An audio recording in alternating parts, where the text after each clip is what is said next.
présenter un projet que je développe au CHU de Rennes sous la supervision de mes directeurs de thèse, Frédéric Mouriot et David Gillot. Donc, je vais vous présenter un cas clinique. Il s'agit d'un patient qui est atteint d'une pathologie génétique rare, la gangliosidose. Donc, c'est une pathologie à transmission autosomique récessive qui est définie comme étant une maladie de surcharge lysosomale. Et cette pathologie, elle est due à la présence de mutations inactivatrices au sein du gène GLB1 qui code pour la bêta-galactosidase. Donc malheureusement, les mutations retrouvées au sein de GLB1 vont être responsables de l'inactivation de l'activité bêta-galactosidase. On va se retrouver avec une accumulation de gangliosides dans les lysosomes. Et malheureusement, donc, phénotypiquement, on va se retrouver avec une accumulation de lysosomes dans les cellules du patient. Et malheureusement, ça va mener à la destruction progressive de certaines cellules, dont les neurones.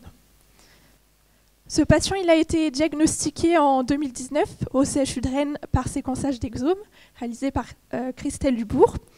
Et donc, ce patient, il a hérité de deux mutations, une mutation de sa maman et une mutation de son papa. Donc, c'est un hétérozygote composite. Et quand on regarde plus précisément les mutations, donc la première mutation est une substitution faux-sens qui va aboutir à un changement d'acide aminé dans la protéine. Et la deuxième mutation, c'est une insertion intronique dans l'intron 1 du gène qui va aboutir à l'abolition du site de l'utilisation du site d'épissage canonique, et un site cryptique d'épissage va être utilisé, aboutissant à l'apparition d'une rétention intronique dans l'ARN messager. Donc, comme vous le savez, ça va mener à un décalage du cadre de lecture et donc l'apparition d'un codon stop prématuré, et donc dégradation de l'ARN messager. Il en résulte de ces deux allèles une déficience de l'activité enzymatique bêta-galactosidase, et donc ça a été confirmé par quantification à Lyon. Voilà pour le contexte. Donc, nous disposons d'un patient qui est atteint de gangliosidose. Ce patient, il est jeune, c'est pour cela que nous l'avons sélectionné. Donc, quelles sont les perspectives thérapeutiques que l'on peut mettre en place pour ce patient? Donc, je vais vous présenter deux stratégies thérapeutiques ultra personnalisées qu'on est actuellement en train de développer au CHU de Rennes. La première stratégie thérapeutique est basée sur l'utilisation d'oligonucléotides antisens, ou ASO. Donc les ASO, ce sont des petites molécules d'ADN ou d'ARN synthétiques qui font une vingtaine de nucléotides et qui vont agir en se fixant par complémentarité des bases sur des ARN pour modifier leur fonction. La deuxième stratégie sur laquelle je vais passer du temps dans un second temps, c'est l'édition du génome, encore appelée gene editing, où là, donc ça va être plus une preuve de concept dans un premier temps, mais on va chercher directement à s'attaquer à la source du problème, c'est-à-dire qu'on va corriger directement dans l'ADN des cellules du patient ces mutations. Je vais aborder dans un premier temps la stratégie antisens. Donc les antisens, ce sont des petites molécules, comme je vous ai dit, qui s'injectent comme une insuline, et selon leur chimie, ils vont avoir différents mécanismes d'action. Ils vont soit induire la dégradation d'ARN messager pathologique, soit se fixer sur des sites d'épissage pour modifier le splicing, ou encore bloquer des sites d'initiation de la traduction. Je voudrais surtout insister sur le fait qu'actuellement, aux US, 12 ASO sont approuvés par la FDA, et ces ASO sont utilisés pour traiter différentes pathologies qui touchent différents organes, dont le système nerveux central, comme pour notre patient. 12 000 patients ont déjà été traités par ces antisens et ne présentent pas d'effets indésirables graves. Et surtout, vous en avez peut-être entendu parler, mais un ASO a été développé pour une seule patiente, Mila, qui était atteinte également d'une maladie de surcharge lysosomale. Et donc cet ASO a donné le Milacène. Et ce qui est incroyable, c'est qu'entre le moment où les mutations ont été identifiées chez la patiente et le moment où la patiente a reçu sa première dose d'antisens, seulement 11 mois se sont écoulés. Donc c'est vraiment une stratégie réaliste, pas du tout utopique, et on peut aller vraiment très rapidement. Pour revenir à notre stratégie, elle est très simple. Donc, comme je vous ai présenté au début, sur un des deux allèles, on a abolition d'un site canonique d'épisage qui va mener à l'apparition d'un site cryptique d'épisage.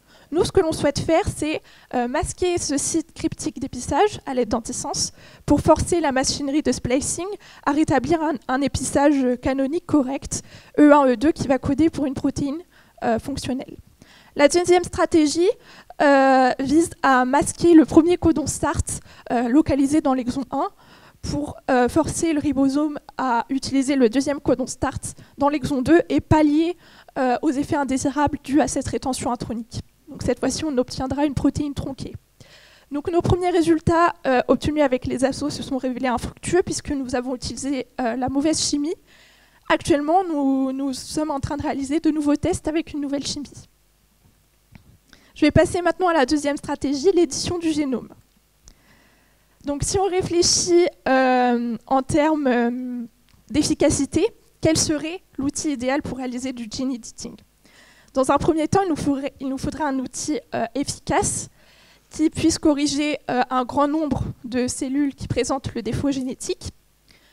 Dans un second temps, on souhaiterait que cet outil soit facile d'utilisation, c'est-à-dire qu'il puisse également cibler différentes régions, à la fois des régions codantes comme les exons et non codantes comme les introns.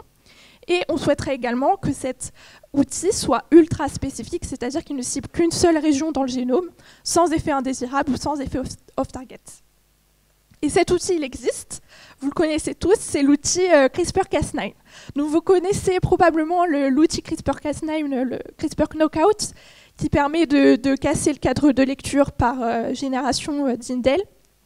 Mais depuis peu, il y a de nouvelles versions de CRISPR-Cas9 qui ont été mises au point dernièrement. Notamment en 2019, le base editing a été publié par David Liu.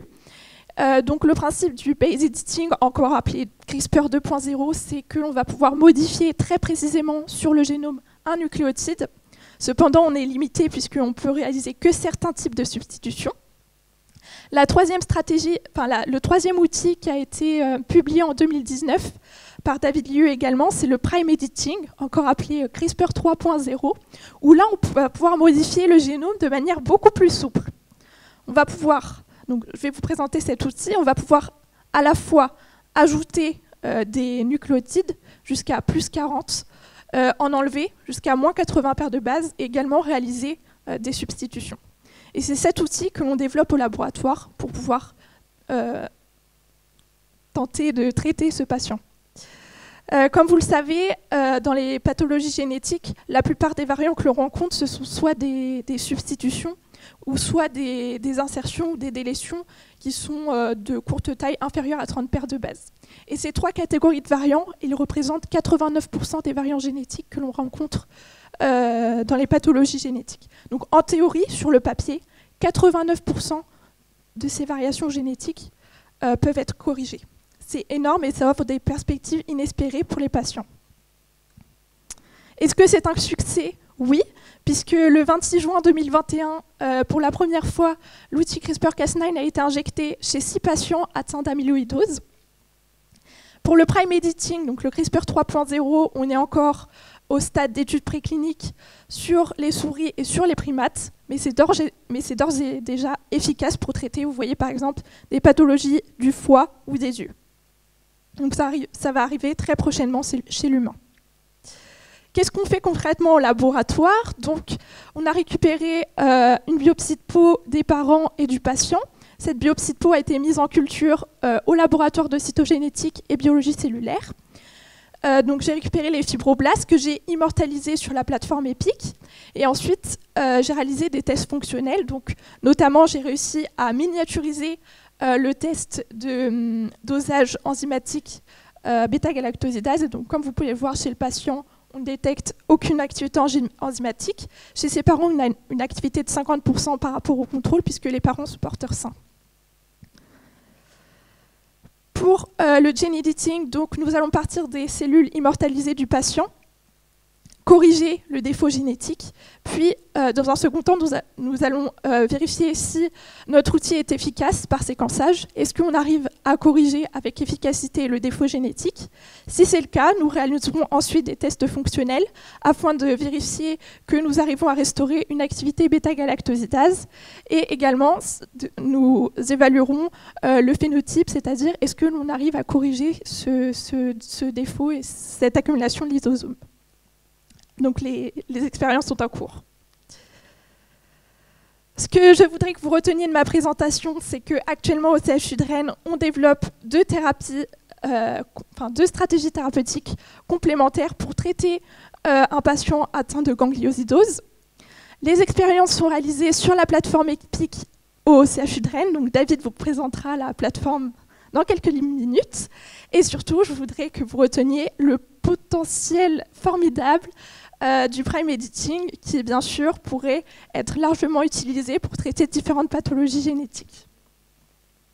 Je voudrais remercier mon équipe de recherche, donc mes superviseurs de thèse, Frédéric Mouriot, David Gillot, ainsi que les membres du service de cytogénétique et de biologie cellulaire, donc Marc-Antoine Bello-Roturo, Sylvie Jaillard, et les collaborateurs, donc Sylvie Audan pour la sélection des cas cliniques, ainsi que son équipe pour le suivi des patients, et également Christelle Dubourg pour le séquençage d'exomes.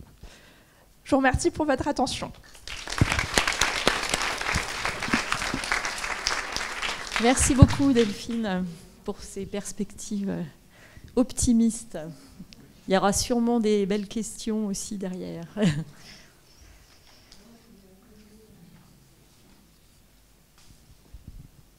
Il a quel âge l'enfant en question là? À 21 ans, c'est un... Non, il n'a pas 21 ans, il est beaucoup plus jeune, je crois qu'il a 6 ans. D'accord. Et du coup, vous envisagez un délai de combien? Enfin, sur le plan clinique, il est très atteint actuellement. Il est... ouais, ça sera possible si le... Voilà, quel est le délai de traitement? Il ne faut pas que ce soit trop long, quoi. C'est surtout que c'était un tableau très atypique. C'était un enfant qui m'avait été adressé pour un trouble du neurodéveloppement, une hypotonie globale, un bébé, un enfant tout mou. Et pas du tout un tableau typique de gangliosidose, en fait. Hein. On l'a pêché grâce à Christelle en exome. Et on était assez précoce, hein, parce que ça fait déjà 2 ans, je pense, maintenant. Et en fait, il a, après, développé une épilepsie. Enfin, il est en train de se dégrader.